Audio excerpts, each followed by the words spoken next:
Au sixième jour de guerre entre l'Iran et Israël, rien ne semble montrer un quelconque signe de désescalade. C'est plutôt tout le contraire en réalité. Les Israéliens inquiets indiquent avoir atteint la nuit dernière encore des dizaines de cibles en Iran. Selon l'AIEA, 2 bâtiments de production de centrifugeuses ont encore été détruits par l'État hébreu. Téhéran qui a encore vécu une nuit sous les bombes, et cela a fait sortir de sa réserve le guide suprême, l'ayatollah Ali Khamenei, qui vient mettre en garde Israël en ce début d'après-midi. L'État hébreu a fait une énorme erreur. Il sera puni pour cela. Le guide qui s'adresse aussi aux Américains, qui prévient contre des dommages irréparables en cas d'intervention américaine, avant d'ajouter: l'Iran ne capitulera jamais. On va revenir sur cette séquence parce qu'on vient de recevoir les images de cette intervention visiblement enregistrée, une photo avec une voix de femme qui s'exprime par-dessus, pas la voix du guide suprême en tant que tel. Bonjour Sébastien Regnault, merci d'être avec nous. Vous êtes spécialiste de l'Iran, auteur de La modernité iranienne aux éditions L'Harmattan. Alors, on est pris par le direct, évidemment, ça vient de se passer. On nous annonçait cette prise de parole, première prise de parole du guide suprême depuis vendredi. On sait que sa parole est rare, qu'il se cache parce qu'il est menacé par les Israéliens. On vient de recevoir ce qu'on appelle dans notre jargon une tape, un enregistrement. Or, on reçoit une photo du guide suprême avec la voix d'une femme qui délivre donc des messages. Une réaction déjà à cela?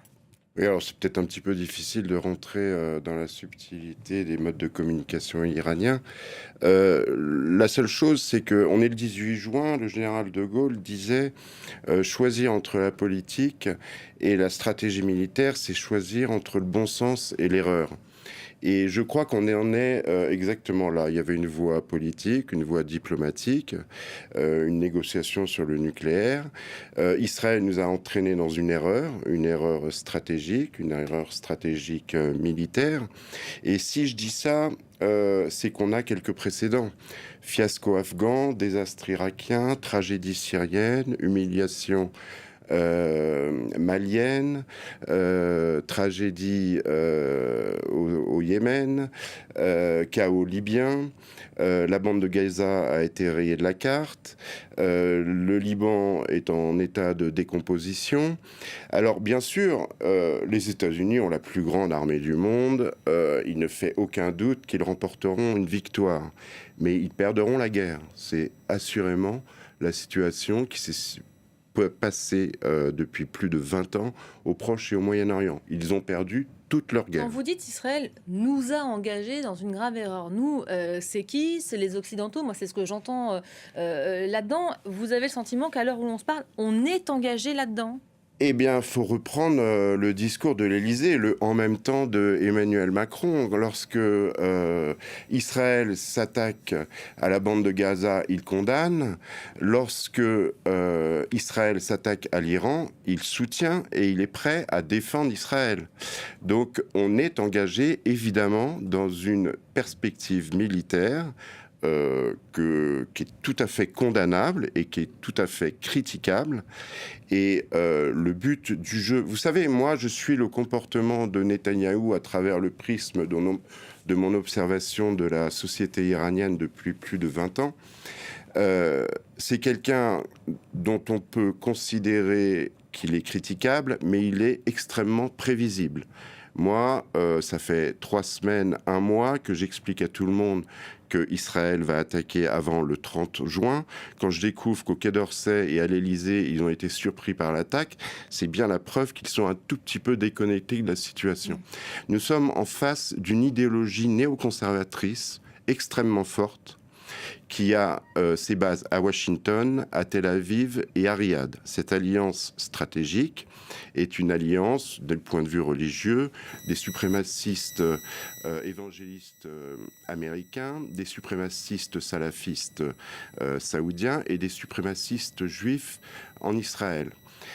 Cette alliance religieuse qui se transmet en alliance politique et géopolitique autour du pétrole, du gaz et des intérêts financiers dans la région n'a qu'une seule obsession, l'Iran, depuis plus de 20 ans. Et tous les désastres au Proche et au Moyen-Orient sont la conséquence de cette situation. Je vais vous expliquer une chose. Au début des années 2000, le guide suprême s'était engagé pour une feuille de route qui réglerait tous les problèmes du Moyen-Orient qui sont en lien avec son pays, contre une reconnaissance par son propre pays d'Israël dans les frontières de 67. Il a été remercié par l'administration Bush de l'époque en étant mis dans l'axe du mal. Les Américains ont préféré mettre dans leur perspective toujours permanente de changer de régime en Iran, se sont opposés à cette feuille de route au nom de leur volonté de déstabiliser le régime. Ça fait 20 ans que ça dure. Ça fait 20 ans que cette feuille de route est sur la table. Et je suis sûr que autour du G7, à Paris, à Washington, etc., elle va revenir sur le devant de la scène. Là, tout le problème vient de là. C'est-à-dire que nous sommes là face à une idéologie, parce que l'Iran n'a pas le monopole des idéologies. Moi, je suis chercheur, j'essaye de trouver dans tous les discours qui sont évoqués à droite et à gauche, j'essaye de distinguer le vrai du faux et essayer, c'est mon boulot, d'aller vers la recherche de la vérité. C'est pas une mince affaire, surtout concernant l'Iran. Mais je veux dire que l'Iran n'a pas le monopole de l'idéologie et nous sommes entraînés, un tout petit peu aussi, un peu malgré nous, dans une spirale militaire et néoconservatrice qui a pour seule ambition de mettre l'Iran au pas. Et je crois que c'est une grave erreur. Je reviens à ce que je disais, nous sommes le 18 juin, sur ce que disait le général de Gaulle. Nous sommes là entre le choix diplomatique et politique, car les Iraniens sont de très fins diplomates, ce sont très fins politiques. On peut tout à fait contester, je suis le premier à le faire, la nature du régime en place, mais il y a toujours une voie diplomatique. Justement, Sébastien Regnault, on est encore à l'heure des choix parce que les grandes décisions n'ont pas encore été prises. On va les retrouver tout de suite à Téhéran, notre correspondant Siavosh Ghazi. Peut-être un mot déjà, Siavosh, je vous posais la question à l'instant, Sébastien Regnault, puisque le guide suprême vient de délivrer ce message un peu particulier, une image figée avec une voix de femme derrière qui délivre des messages et à l'État hébreu et à l'Amérique de Donald Trump. Qu'est-ce qu'il faut comprendre de ces mots aujourd'hui ?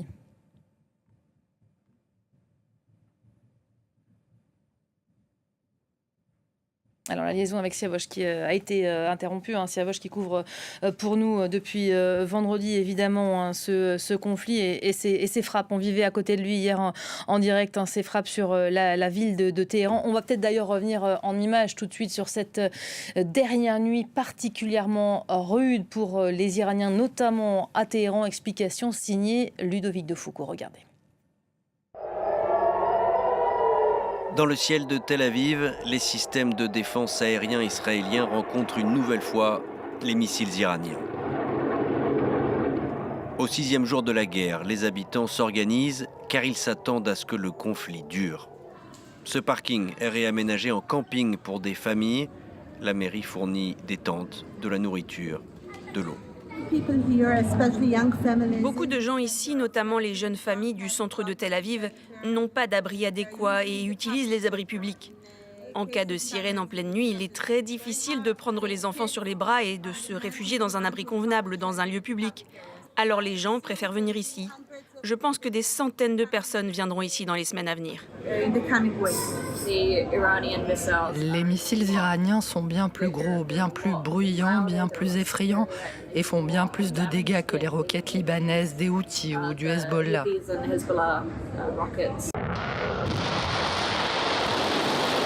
L'agence de presse Wana a publié ces images de missiles tirés par les gardiens de la révolution iranien vers Israël. Téhéran assure avoir lancé des missiles hypersoniques. Le guide suprême l'annonce sur X. Le combat ne fait que commencer. Son message mêle les références coraniques, comme le sabre à deux pointes d'Ali, Zulfikar, et la bataille de Khaybar, qui a vu en 628 la victoire de Mahomet et ses fidèles contre des tribus juives.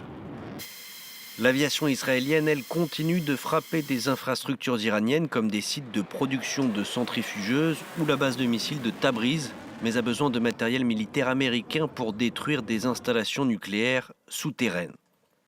Donald Trump appelle à la reddition de Téhéran sans en dire plus sur les plans américains. Il assure ne pas avoir l'intention de tuer Ali Khamenei, du moins pour l'instant.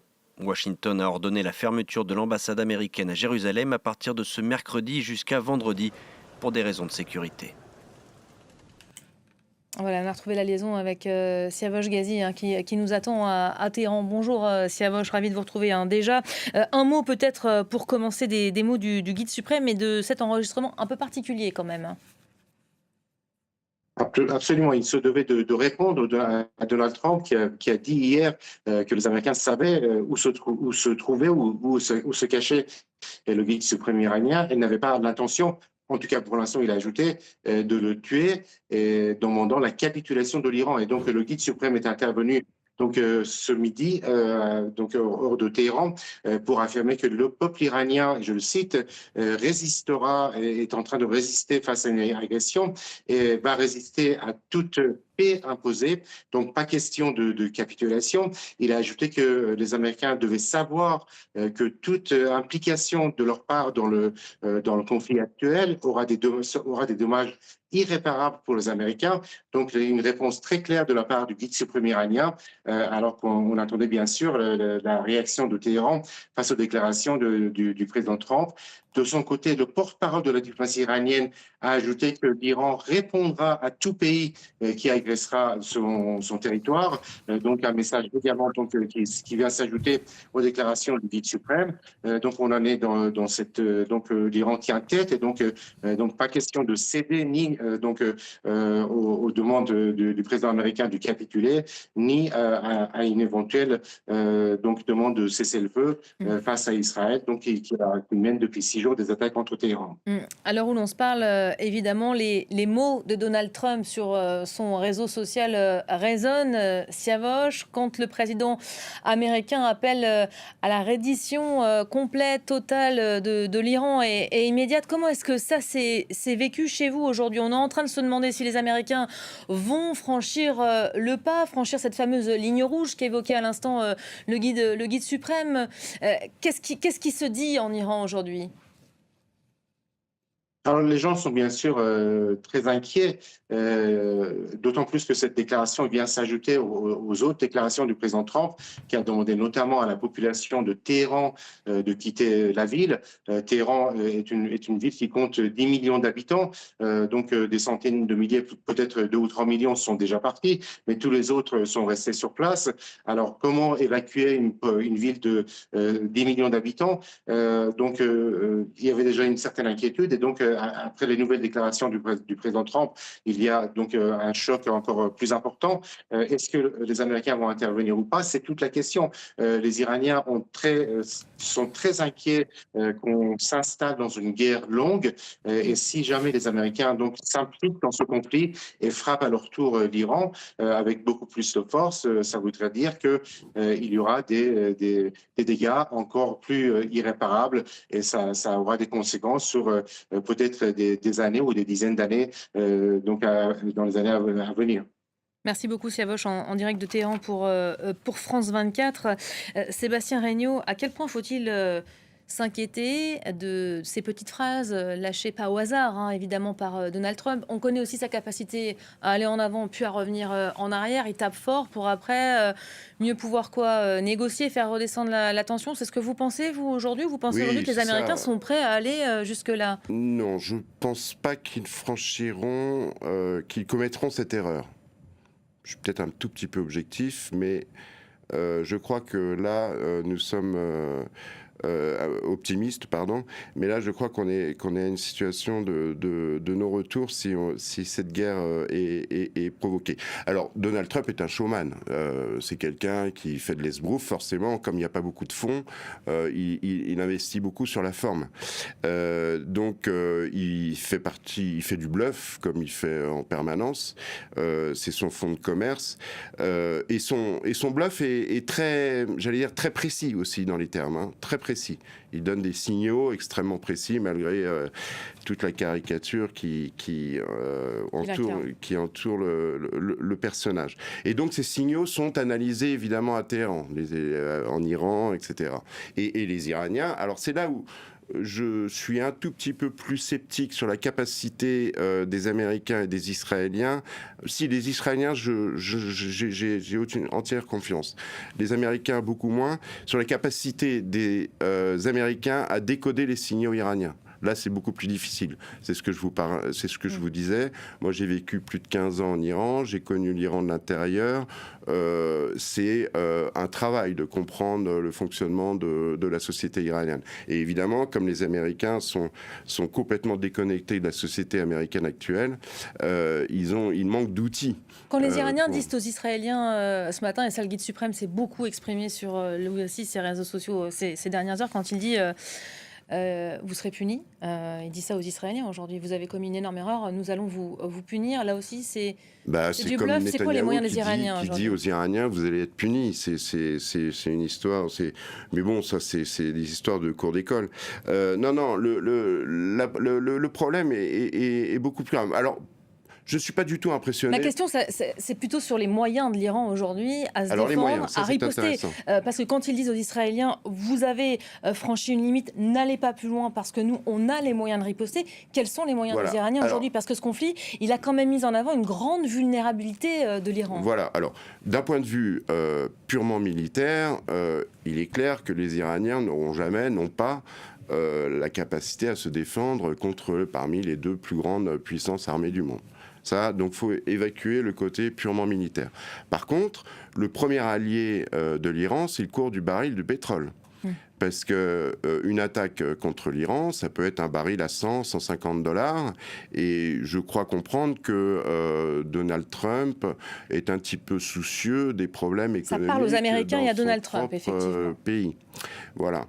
Le deuxième aspect, j'en discutais un jour avec un diplomate iranien qui me disait, vous savez, dans le Golfe, il faisait référence au Qatar, à l'Arabie Saoudite, à Riyad et puis aux Émirats Arabes Unis. Quand on construit des cités de verre, on n'a pas beaucoup envie que des enfants viennent jouer à s'envoyer des cailloux tout autour. Il y a aussi une inquiétude extrêmement forte du point de toute la région où toutes ces sociétés sont extrêmement fragiles et une guerre des États-Unis contre l'Iran provoquerait une déstabilisation régionale. Le troisième aspect, et il n'est pas des moindres, les États-Unis en Afghanistan ont prouvé que la plus grande armée du monde s'est fait foutre dehors par un pays du Moyen-Âge. C'est un pays de 20-25 millions d'habitants. Nous avons là affaire à un pays de 80 millions d'habitants. Pour vous donner une échelle de grandeur, toute la population israélienne ne représente à peine la seule ville de Téhéran. Nous sommes là à des niveaux de proportion inégalés dans les problèmes du Moyen-Orient, car l'Iran est le plus grand pays du Moyen-Orient. Et aucune armée au monde n'arrivera jamais à dessouder un pays de 80 millions d'habitants, même la plus... si elle vient de 12 000 kilomètres et que... Évidemment, mais c'est pas ça dont il était question au départ. Israël a attaqué sur la base de, et sur l'argument de... Les Iraniens sont en train de développer cette bombe nucléaire. Après, évidemment, les conclusions de l'AIEA. J'aimerais qu'on regarde quand même un petit peu ce point-là, parce que la situation, elle reste quand même assez opaque. Je disais tout à l'heure que l'AIEA avait indiqué ce matin que 2 bâtiments de production de centrifugeuses avaient été détruits par l'État hébreu depuis le début des frappes. On a très très peu d'images qui nous viennent d'Iran, parce que le régime contrôle absolument tout. Que sait-on précisément de ces installations aujourd'hui, de leur état et du niveau d'avancement de ce programme nucléaire qui serait annoncé sur le point de développer une bombe nucléaire? On voit cela tout de suite en images avec Loïc Chalavon et puis on en reparle juste après. Regardez. Natanz, Fordo, 2 sites stratégiques au cœur du programme nucléaire iranien. C'est dans ces usines hautement sensibles que l'uranium est enrichi par des centrifugeuses à plusieurs mètres de profondeur. Des complexes nucléaires ultra protégés depuis longtemps dans le viseur d'Israël. Sur la base d'une analyse des images satellites recueillies après les attaques de vendredi dernier, l'AIEA a identifié des éléments supplémentaires qui indiquent des impacts directs sur les halls d'enrichissement souterrain du site nucléaire de Natanz. Jeudi dernier, quelques heures avant l'attaque israélienne, l'Iran a annoncé la construction d'un 3e site d'enrichissement d'uranium, auquel s'ajoutent d'autres installations nucléaires, des réacteurs de recherche à Arak et Ispahan, des mines d'uranium près d'Anarak au centre du pays, mais aussi une centrale nucléaire à Boucher sur la côte du golfe Persique. Si l'Iran affirme que ces installations n'ont que des buts civils, l'organe de contrôle nucléaire des Nations Unies pointe du doigt l'accélération du rythme de production d'uranium enrichi de la République islamique. Selon l'AIEA, l'Iran a accumulé près de 409 kg d'uranium enrichi à 60%, soit une hausse de la moitié des stocks depuis le précédent rapport en février dernier. De quoi permettre à Téhéran d'avoir la bombe nucléaire ? Pas encore. 60%, cela reste en dessous du seuil de 90% d'enrichissement d'uranium nécessaire pour produire des armes atomiques. Mais les visées militaires de l'Iran ne peuvent être exclues. 60%, c'est également bien au-dessus du taux d'enrichissement nécessaire pour le nucléaire civil, établi autour de 4%. Voilà, cet argument qui a été démonté par les uns, conforté par les autres. On a notamment en tête Tulsi Gabbard, qui est la directrice du renseignement américain, qui avait dit en mars dernier les Iraniens ne sont absolument pas en train de fabriquer une bombe. Trump a été interrogé là-dessus hier à bord de l'Air Force One. Il a dit je m'en fiche de ce qu'elle dit. Qu'est-ce que ça nous dit, tout ça? Qu'est-ce que ça vous inspire, vous, cette menace nucléaire? C'est évidemment un argument rêvé pour les Israéliens. C'est celui qui est mis en avant depuis des décennies. Mais qu'est-ce qu'il en est réellement? Eh bien, on est en train de nous refaire le même coup que les armes de destruction massive en Irak. Rappelez-vous, les États-Unis ont engagé une guerre contre l'Irak au motif d'armes de destruction massive qui n'existaient pas. Et ça, on l'a su après. Mais quand vous dites on est en train de nous refaire le coup des armes de destruction massive de l'Irak, c'est qui, nous? Parce que l'AIEA avait parlé d'un enrichissement d'uranium qui s'était renforcé. Hein. C'est ce que je vous dis. La solution est politique. Les Iraniens sont de fins diplomates. Ils ont surtout l'historique des contentieux qui existent depuis plus de 20 ans sur cette question en mémoire. Moi je suis spécialiste de l'Iran, j'entends depuis plus de 20 ans que la bombe iranienne est pour demain. Bon, donc... c'est l'image qu'on a véhiculée à travers de l'Occident voilà, depuis des décennies. Ça aurait pu encore durer 20 ans puisqu'on ne règle pas le problème. Le problème est politique. Mais comme il y a un manque de volonté politique, vous savez, moi je discutais avec l'ancien ambassadeur de France à Téhéran, qui était en charge de toutes ces questions nucléaires entre 2000 et 2005, il me disait que l'accord du nucléaire iranien de 2015, il l'avait signé, il l'avait écrit noir sur blanc au début des années 2000. Il a fallu 15 ans pour que les gens acceptent de se mettre autour de la table pour négocier l'accord que j'avais déjà écrit 15 ans plus tôt. Obtenu par Obama, démonté par Trump, qui lui-même veut le restaurer. Voilà, qui va grosso modo le restaurer. Toute la question, et tous les problèmes viennent de là, si vous voulez. Tous les problèmes, c'est ce que je vous disais tout à l'heure, tous les problèmes. C'est le droit de l'Iran à faire de l'enrichissement pacifique, et j'insiste sur le mot pacifique, contre la reconnaissance... À des fins civiles ou à des fins militaires, face d'Israël. Non. À des fins civiles. Oui, bien sûr, à des fins civiles. Mais j'aimerais juste vous poser une dernière question. Derrière cette guerre, on voit bien que c'est le risque de la prolifération nucléaire qui, à travers le monde, inquiète. Il y a 21 pays arabes et musulmans qui ont lancé un appel à créer une zone exempte d'armes nucléaires et d'armes de destruction massive. En gros, tout le monde devrait le signer, y compris les Israéliens. Ça, c'est évidemment pas envisagé. Ah bah non, mais les Israéliens, ils ont la bombe. D'ailleurs, quand ils prétendent qu'un pays dans le monde représente une menace existentielle pour leur propre pays, j'aimerais dire aux militaires israéliens d'aller faire des conférences en France pour expliquer que la dissuasion nucléaire n'existe pas ou qu'elle est inefficace. Parce que si un pays, quel qu'il soit dans le monde, représente une menace pour Israël, c'est que leur dissuasion nucléaire ne fonctionne pas. Et donc ça peut nous intéresser, puisque nous, ça fait quand même plusieurs années que nous engageons pas mal de frais pour avoir cette dissuasion nucléaire. Donc, si vous voulez, c'est ce que je vous disais, il y a beaucoup d'idéologie là-dedans. Il faut revenir aux faits, il faut revenir aux techniques, et il faut revenir surtout à la politique, à la diplomatie. Vous savez, on a des diplomates chevronnés qui sont souvent bien plus forts en diplomatie qu'en stratégie militaire. Et je crois c'est ce qui ne se voit pas, la diplomatie, c'est ça le problème. Voilà, on commande quelque chose qui ne se voit pas. Donc au moment où on est en train de se parler, la diplomatie est à l'œuvre selon vous? La feuille de route qu'avait signée le guide suprême au début des années 2000 pour une reconnaissance par le monde entier de l'enrichissement d'uranium à des fins civiles et pacifiques, j'insiste sur le mot pacifique, contre une reconnaissance de l'Iran, d'Israël dans les frontières de 67, va revenir sur la table. Merci beaucoup Sébastien Regnault. Merci d'avoir été l'invité de l'info du jour. Évidemment, on continue à développer cette 6e journée de bras de fer entre l'Iran et Israël. Ce sera dans le club avec nos chroniqueurs. À tout de suite.